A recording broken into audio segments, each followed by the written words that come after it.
అడవిలో సువాసన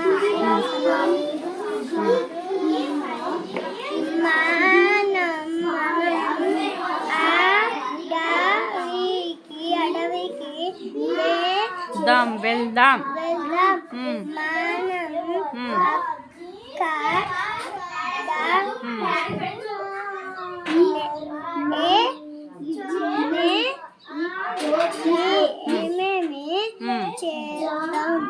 ఇది అందరూ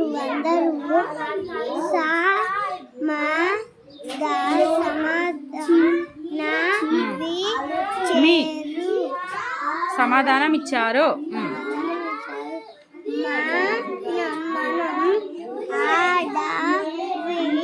అడవికి వెళ్దాం వంట కూర